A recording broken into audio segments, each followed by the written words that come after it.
How can you enhance the typography and composition of the worship slides at your church? Oh yeah, let's do it.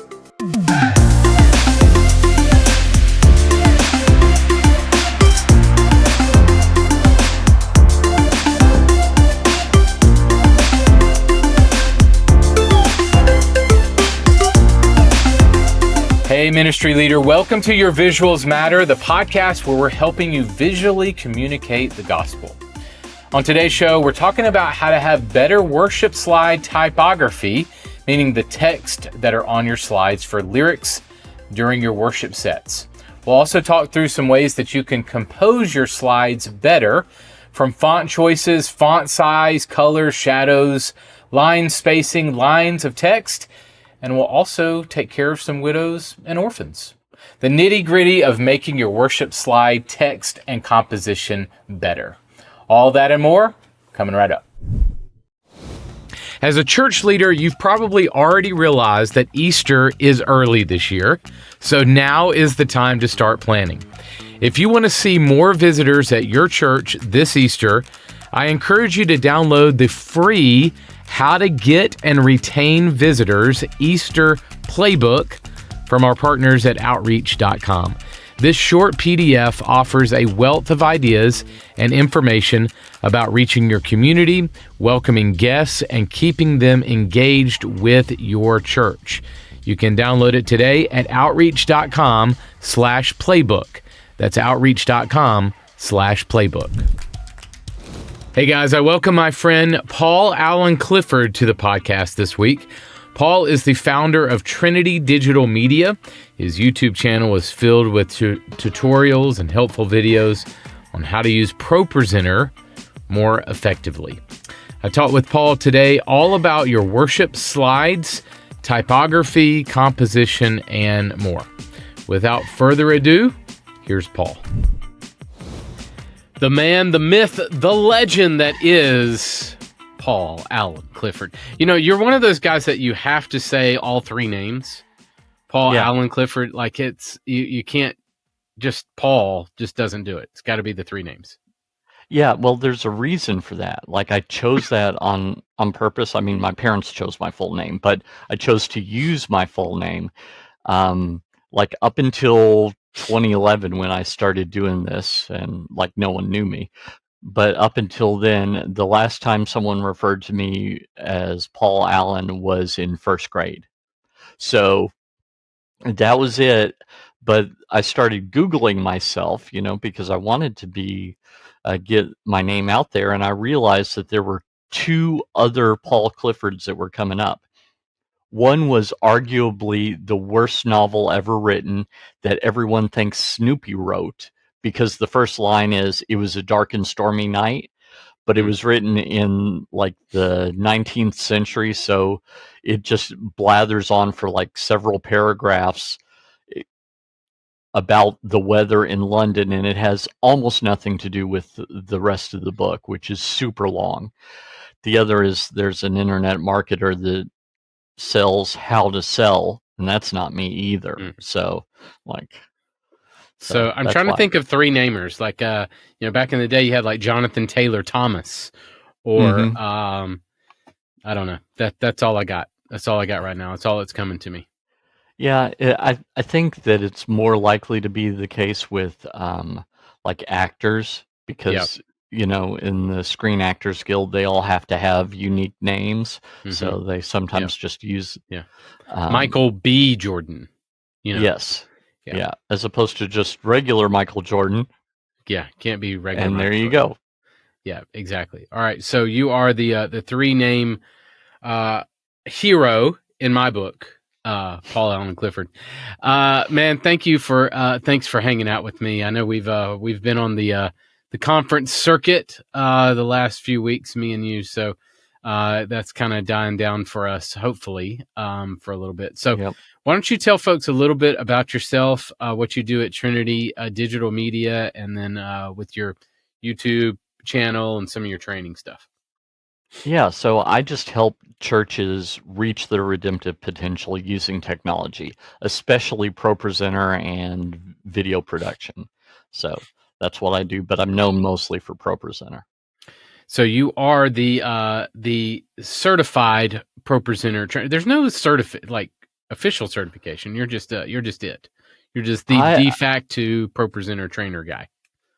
Yeah, I've thought about creating something actually, because occasionally I'll see other people that'll post stuff and they're wrong, and I'm like, ooh, yeah, I was there too, but I just want to help you get farther along, and so yeah. But the other guy, Brad Zimmerman, Brad, who everyone's familiar with, he does the official tutorials primarily, and so it's basically us two that if you have a ProPresenter question, you go to.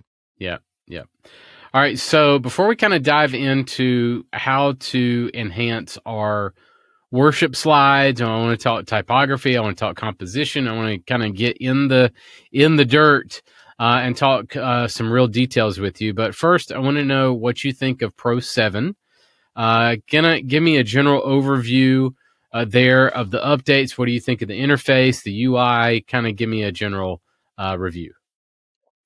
Well, okay, so coming from Pro 6 to Pro 7, there were a lot of people that were like, "Oh, I hate the way that it looks." Well, first off, I think it looks a little more modern.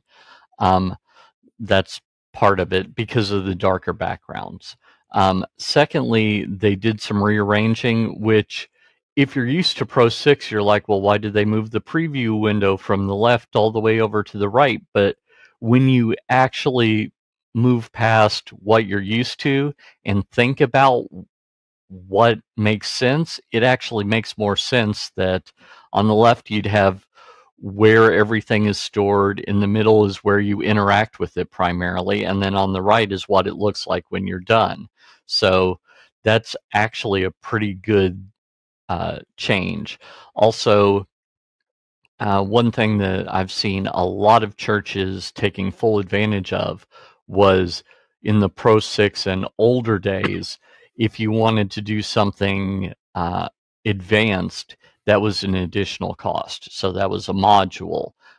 For example, the Alpha Keyer module was an extra $1,000 just for the software. And now that's included in Pro 7. And then if you wanted to do multiple screens, well, that's the multi-screen module now included in Pro 7. So the ability to do multiple screens, reformatting stuff for the live stream, live streaming directly from ProPresenter if you want to, the ability to send out NDI, siphon, etc., and do alpha channels, that's groundbreaking. It puts ProPresenter in the same league as purpose-built character generator boxes that cost tens of thousands of dollars, and you can do it with an off-the-shelf computer. Yeah. So leading up to this episode, we've kind of walked through, this is a brand new podcast, and we've kind of walked through different presentation software on the market. We've dealt with kind of some review and overview with different guests of ProPresenter and Easy Worship, Media Shout, Proclaim, different software on the market. And so I know where you stand on which software to use. But I want to kind of get into some general typography, composition, like how to make your slides better. And this could either be in the worship set arena, during songs, or also during your message. This is maybe message slides or graphics, and maybe announcement slides too. Like anytime I'm presenting my visuals, how can I, and that's what we're trying to tackle with this podcast, is how can I enhance my visuals?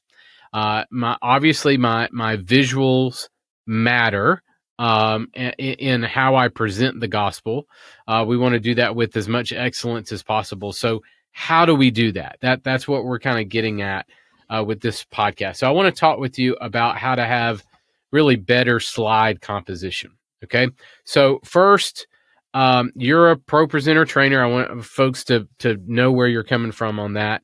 But these techniques can be used for really any presentation software, the stuff that we'll dive into today. So let's kind of start with fonts for my worship slides? What do you suggest? What are some standards? Maybe kind of walk through the difference in serif and sans serif. Kind of give me some font suggestions. Right. Yeah. So basically, a serif is a little foot on the end of the character.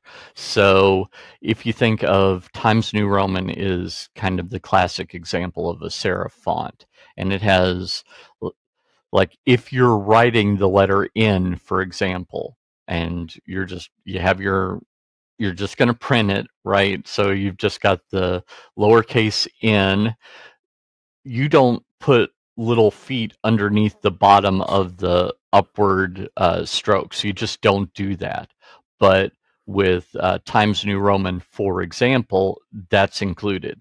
Now, on some level, it may improve legibility, but it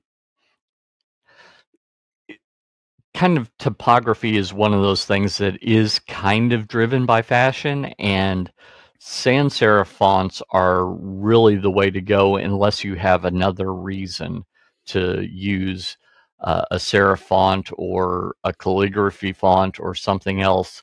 Yep. And I'm not only fashion, but also legibility are the two top-notch things. So that's why I try and discourage people from ever using any fancy fonts that aren't as legible, because remember that there are some people that sit in the back of your sanctuary and they really should have been to the eye doctor much more recently than they have, so their vision isn't as good as it could be, and so it's much more important that legibility takes precedence. Yeah, I totally agree with you there. The worship slides, your slides on Sunday morning is probably not the place. We're talking about your lyrics. We're talking about your message points, especially. You can get a little bit more creative on maybe your sermon series graphic, obviously, or your announcement slide, stuff like that. But we're talking about text from ProPresenter, or any presentation software on the screen. Don't get too creative with that. Stay pretty standard there. Are there any major fonts that you suggest that are in right now that you would use right away? Well, I mean, I think that probably one of the best fonts out there is CMG Sans from our friends over at Church Motion Graphics. Um, and that's something free that you can get and use to your heart's content. And they have put a little extra work behind it because it's been a while since I've looked at all of the other worship software, but I know that with ProPresenter especially, if you go with Helvetica, for example, and you put an outline around the text called a stroke in ProPresenter 7, same as Photoshop, then if you make that outline too big, on certain letters, it's like little horns or spikes appear. That does not happen with CMG Sans. Now, there's a similar font to Helvetica. I don't even know how to pronounce it. Helvetica Neue, Neue, that doesn't do that. Right. But, it's one of those things where it's helpful to have a font that doesn't suffer from some of those things. And Yeah. they've also done the work to make it legible just in general, that sometimes there are some letters that are more or less legible, and so that's helpful as well. Good. All right, let's talk about font size and color. So what size font is best for presenting lyrics and text on screen during worship? So talk about font size, and should I always use white as my color, or give me font size and color? Well, let me start with the color of the font, and that is you want something that is contrasting. But in fact, at one of the conferences we were at, there was a speaker who's nationally known, probably more known than I am, who had PowerPoint that she was putting up, and they had iMag on an LED wall. So every time she was up there, the background was more muted. You could see her great. The LED wall was beautiful for that. But every time she shifted to her PowerPoint, it was a full screen with white background. And it was like, boo! Your eyes were just drawn to that. Even if you happen to be looking down and taking notes, out of your peripheral vision, you just see this wash of white. And that's not what we want to do, is distract in that way. Your eye is attracted to light, so why wouldn't you want to make the light that your eye is attracted to a lighter color of the font itself as opposed to the lighter color of the background? So I think in general, lighter colors are better. It doesn't have to be white. Most of the time it probably would be, but it doesn't have to be. There might be circumstances where other colors are better.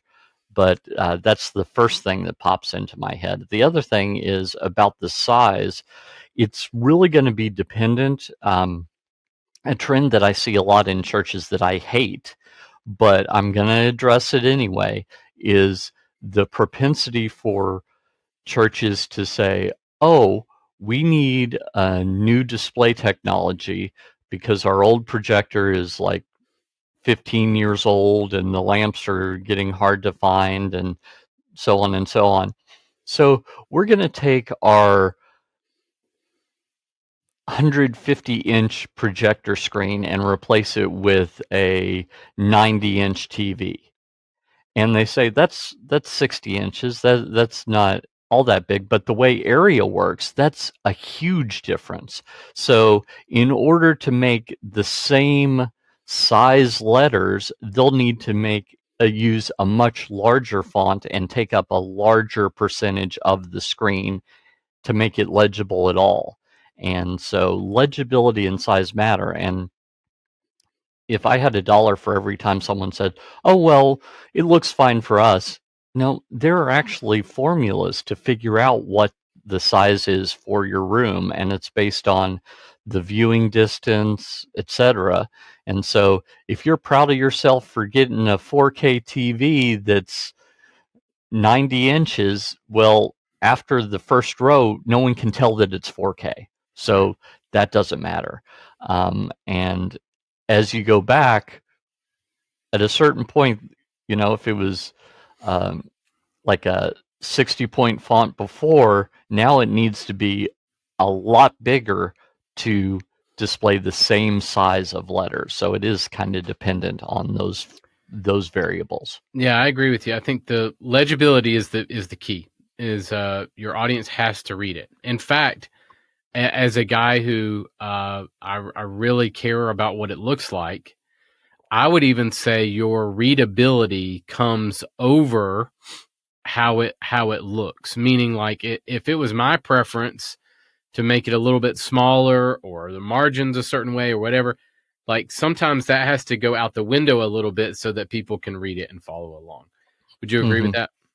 Oh yeah, absolutely. I mean, one thing another mistake that I've seen quite a lot is people trying to cram in as much text as the screen can hold. Yeah. And they're like, well, this looks great on a piece of paper. Well, a piece of paper is not a screen.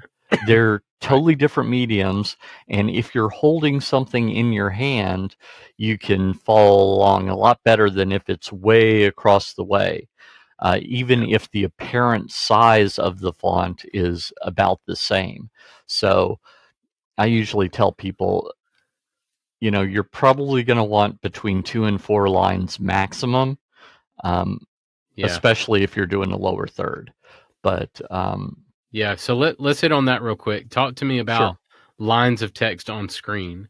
You think 2 to 4. How does that vary between a full screen, lyrics on full screen, and lower third? What's your preferences? Well, on a lower third, you're probably going to want to have fewer because you have less space. So that's one of the things to consider. But it is the case that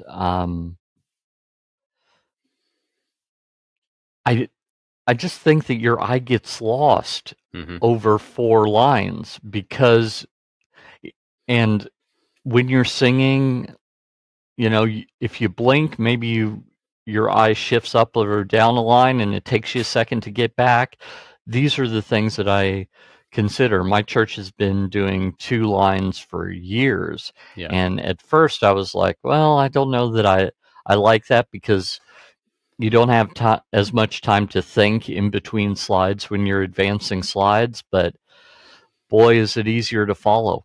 Yeah. And really, that's, as people that serve in churches, whether you're paid or you're professional, doesn't matter. What matters is how you can just make it as legible as possible and make it easiest to follow, Yeah. make it to where no one is thinking about, oh, what letter is that? You Yeah. just don't want those thoughts coming Yeah. out. That's my preference.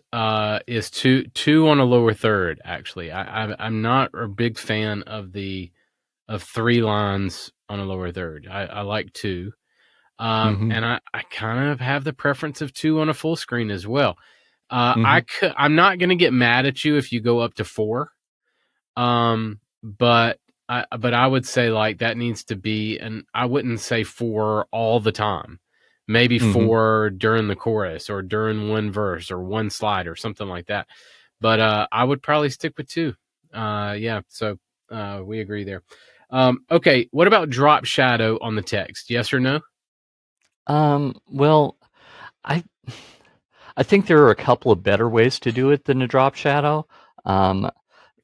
Before my church went to ProPresenter, we were on a piece of software that was so bad that I can't even remember the name of it.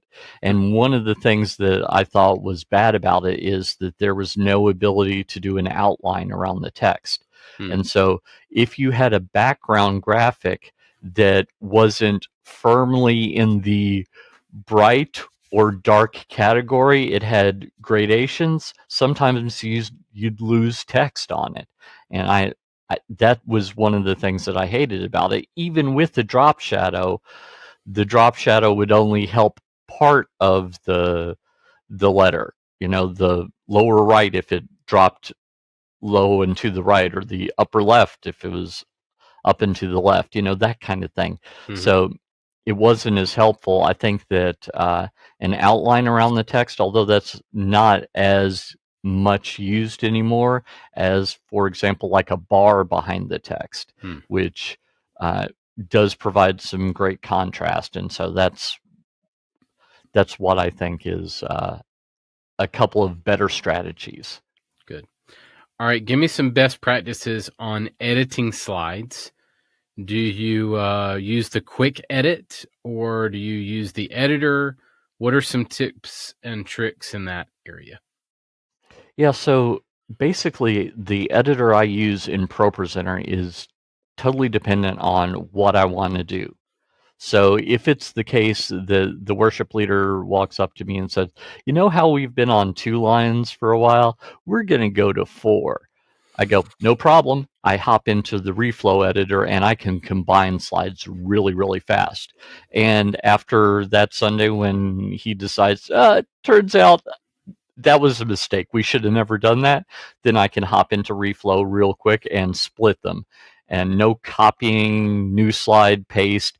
It's just click where you want it to split, and option return on a Mac, control enter on Windows, and it'll split right there. So that's when I do that. If I see a typo during service, quick edit is your friend. I've absolutely been reading ahead on some lyrics and noticed, we're not talking about gob, we're talking about God. So right click, quick edit, click in there, fix that, click the X, and I can usually do that in the span of a single slide being up. So that's helpful.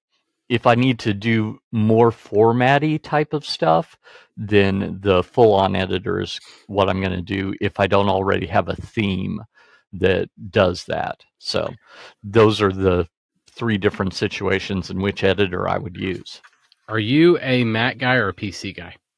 Mac. I wasn't always a Mac guy, but I started video editing in 2000 and used Final Cut Pro and fell in love with it. So I thought, I'll get a Mac. And then I much to my own chagrin, I found that I liked the experience better. Yeah. And I was like a jump into the BIOS and change stuff kind of guy, not a casual user. And I'm like, oh, it turns out my computer is up and running much more often. Yeah. I like that. So. The reason I ask is, what would you suggest for churches? But I can't afford a Mac. They're way too expensive. Give me some feedback. So I have two things to say. First off, with the Apple Silicon chips, if you're comparing, I wanted to say apples and oranges. If you're comparing performance to performance, I often see people, oh yeah, we can't afford a Mac, but then they drop multiple thousands of dollars on a gaming PC or multiple thousands of dollars on a PC that someone built in their congregation. And I had this just last week when someone was like, oh yeah, we can't afford a Mac. And the system that he showed me the specs of, it was actually like a few $100s cheaper to go with the Mac Studio than what he was looking at. And I'm like, I know this will work. Some of those specs I'm not quite sure on Windows. And it was because someone put together a proposal and so some of the parts. Right. Why should you not skimp in this area of the budget? So I've said for years that the most powerful computers in your church should be in production. I know that some pastors feel like they should have the most powerful computer, but if they're just typing up emails and sermons, I really don't see why you would do that. I think that can be a thing where, well, I'm in charge, I should have the best computer. Not that we would say it that way, because that kind of sounds ugly, but that's a bit of a problem. But what I see a mistake on the other end is people saying, okay, what is the cheapest computer I can get for this? Right. And the mistake there is you don't buy a computer for today. If you bought a computer for today, yeah, go with the cheapest one. But what about 6 months from now, a year from now, however long you want that computer to last, you should, every dollar you spend extra on that computer gets it to last probably $2 worth of upgrade time. So you're really putting money in your pocket by, like they say, buy once, cry once, not buy 4 times when you could have just bought once.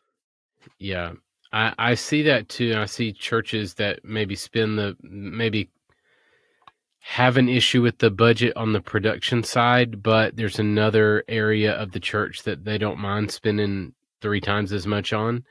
Now on the flip side of that, a production person does not need, a $20,000 computer or $15,000 computer on the Mac side necessarily. They may, but what I'm saying is I don't want the production team to get too greedy. Also, like if it's a $2,000 iMac that can do what you need to do, that's fine. Like don't get greedy on that side either. Do you have any thoughts on that? Yeah, I think I agree. The reason, so here's the reason that I think that you may be able to justify a super expensive computer is if, and only if, you are, and by super expensive, I mean over $10,000, right? I don't mean $1,500. If and only if that enables you to do a lot more work that your church would otherwise need to hire someone else to do. So, for example, let's say you make $50,000 a year, right? And you're just swamped. And part of that is that you're fighting against your equipment to make that work. So your church is like, we just see how swamped you are and everything, and they say, okay, we're going to hire you an assistant at $35,000 a year. Well, if it turns out that you could save the amount of time that that assistant would uh, free you up for with a better computer, you probably should get the better computer. That's actually good stewardship. Right. One thing that I see a lot of volunteer-centric churches doing is they kind of think, oh, well, we're getting free labor from our volunteers, so we're not going to worry about getting them the best gear. I don't want you to get them something that is absolutely useless to them. But if you have a professional, like, I've been a volunteer at my church for years, and I'm a professional. Even before I did this full time, I would do freelance AV work. So I was paid to do this. And fighting against the equipment and taking more of my time just because I was free to the church, that's not very loving. That's not saying, hey, your family does matter. That's saying, no, your family time doesn't matter, because we're going to give you a computer that's going to make sure that you have to sit there and watch it render for hours. Right. All right, let's dive back into some details. So what about line breaks? Where should I break a line where it makes the most sense to be sung or read? So maybe let's talk about, taking care of some orphans and widows. Why should I not leave a word hanging out by itself? Well, I think that you've said it, Carl, that legibility and readability matter. So less legibility in this case, but some. That in English, as in most modern languages, we have punctuation for a reason. And that reason is that certain phrases go together and other phrases go together, and that helps with the meaning of those phrases. And if you're splitting things in unnatural ways, then that can cause problems. So, for example, if you look at Psalms, you might notice in some translations they seem to be kind of like the lines split in odd places. And the oddness there is that in Hebrew it's a poem, and in English it still is a poem. We just can't tell that it's a poem because of the translation. So there's a reason why the line breaks took place at certain points in those situations. It's kind of like if you have a favorite piece of poetry and you just type it all out in a big paragraph as opposed to how it shows up in a book. There's a reason why it's separated that way. So I think that songs especially can be like that. And I've seen exactly that problem where someone just types it in as a glob of text, and you're like in the midst of a phrase that goes very closely together, and then you have to jump to the next line, or even worse, the next slide. Right. And how do you do that? And that's where I give some leniency on a third line on a full screen, especially, is if the words go together and it makes more sense to have three lines than, than two lines putting the awkward word on the next slide. I can forgive you going three lines if you needed to. Right. But I think definitely the kind of rule of thumb is probably don't leave a word hanging out by itself. And also with the line breaks, maybe a comma would be a good place to maybe remove that comma and add a line break.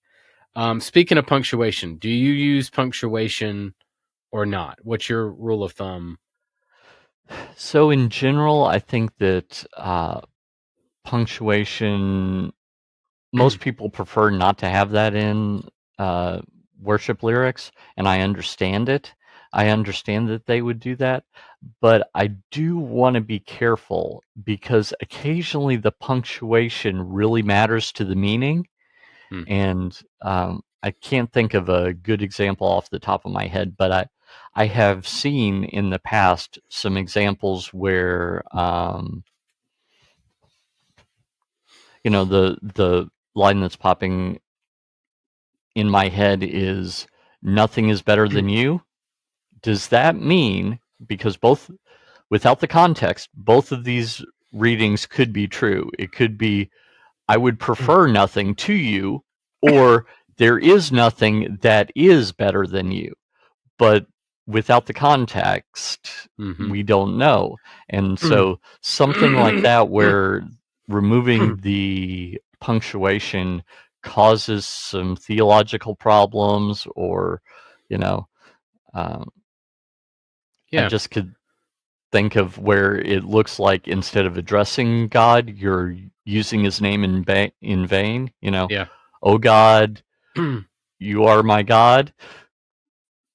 That's fine, but Right. if it's split differently, it might be misread. Yeah, I agree with you. I was going to disagree with you because I think that I'm probably in the no punctuation or very, very little punctuation camp. But I see your point there, and I would agree with you that occasionally you might leave it, but I probably Hmm. prefer that you take it mostly out. Yeah. All right. Let's talk about setting up your slides for the operator. Do you set up the slides in the order of the service, where an operator can just kind of space bar through? Do you leave it up to them to kind of poke around? What are some tips on setting up slides? So I was the technical director at a church a while back, and there was at least one operator that took pride in being able to jump around following the band. And it's different from different churches, right? So there are some churches where if the lyrics are not in the order that you have them on the computer, something has gone wrong. They've forgotten where they are. Maybe the stage screen, the confidence monitor turned off. Something has gone wrong. In that case, absolutely set it up because you're helping them.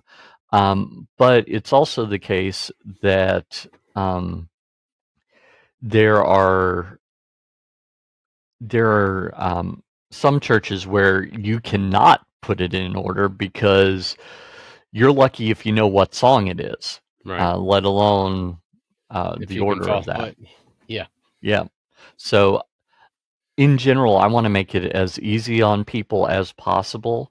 Uh, I don't want them to have to think about jumping around, but I want to give them the tools to jump around should either the worship leader forgets where he or she is or the Holy Spirit moves. I'm not judging. I'm just saying I didn't know where they were going, and they Right. told me they were going somewhere different. Either Right. way, I want to have the ability to jump around really easily, Right.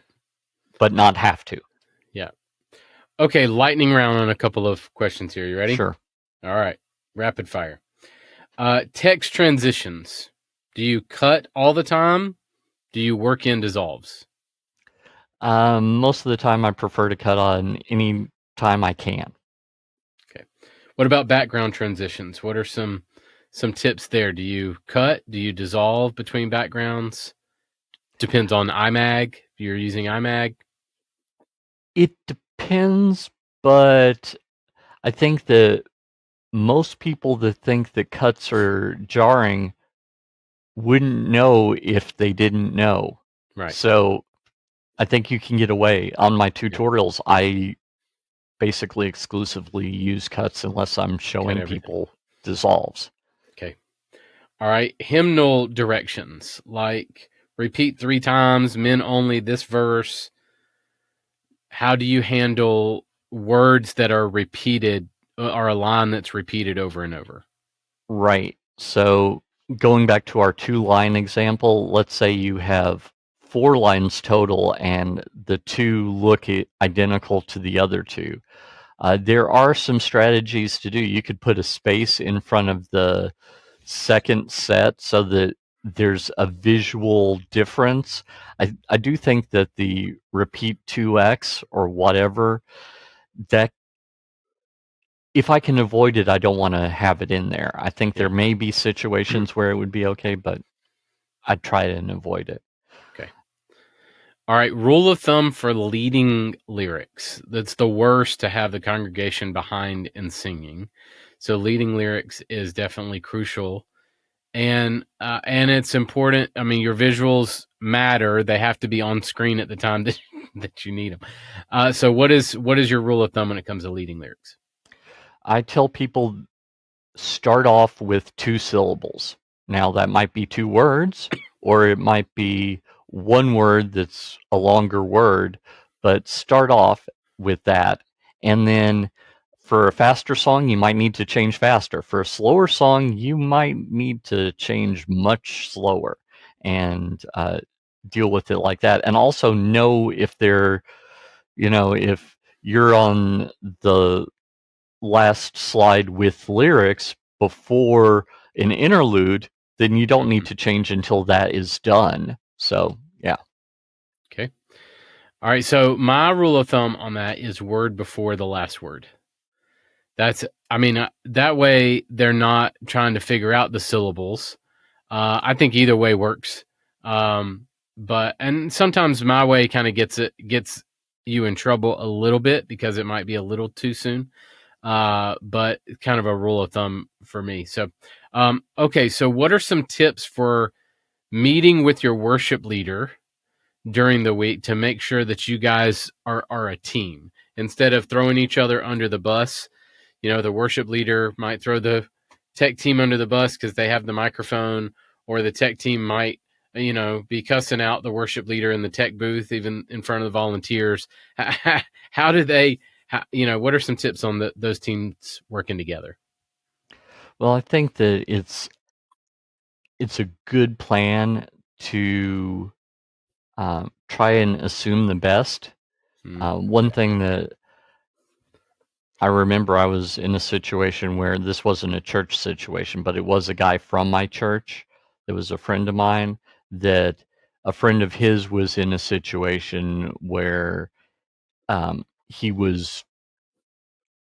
was a hard situation, and my friend was super angry and yelling at the leaders in this situation and everything. And I'm like, wait, we don't know all this stuff. So there's plenty of time to be angry. Let's wait until we know all the details before you unleash your wrath on this person. So I think assuming the best, realizing you've got plenty of time for righteous anger if it is righteous anger, but it's probably a misunderstanding. So doing that, and also be communicating all the time with the worship leaders as much as you can, because you don't want surprises happening on either side if you can avoid them. Right. And so, them saying, well, I thought it was obvious that. Right. Well, if I did it different, it wasn't obvious that. So, Yeah. Okay, so I know we've gone into some super detailed kind of stuff. Why do these details matter? Why do your visuals in general matter? Well, so visuals enable people to engage in a way that they can't without them. I had a professor in seminary. I have a master's of divinity. And he said that this was back in the late 90s.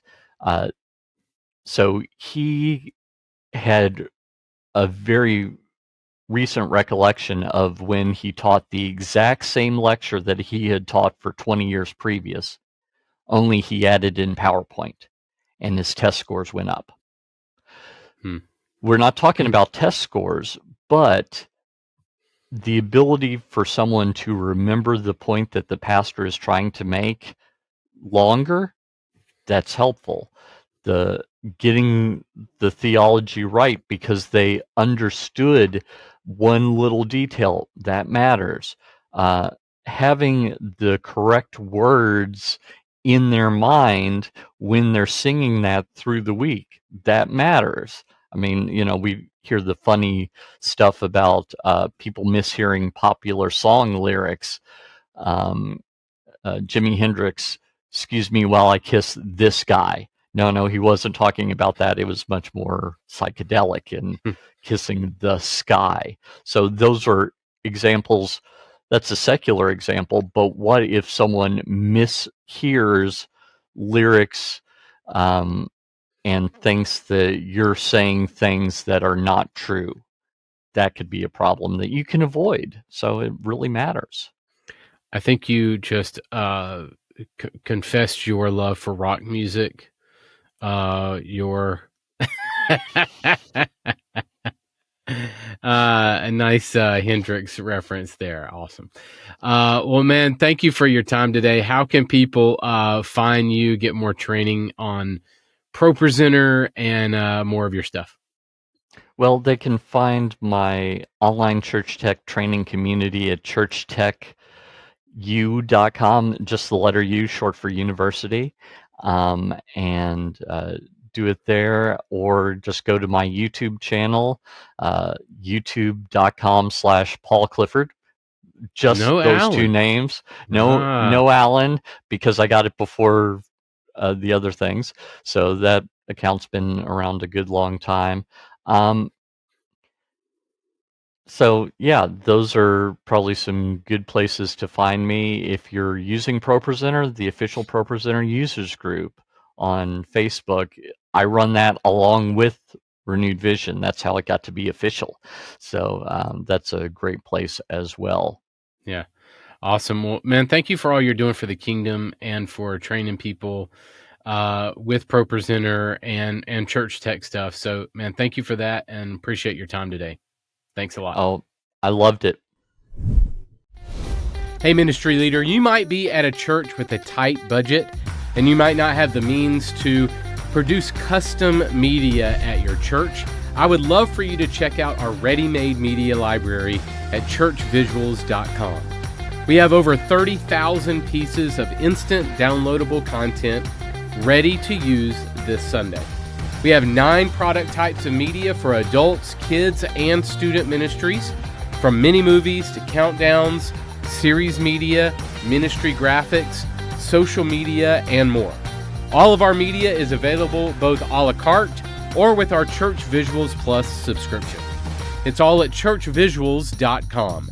That's churchvisuals.com.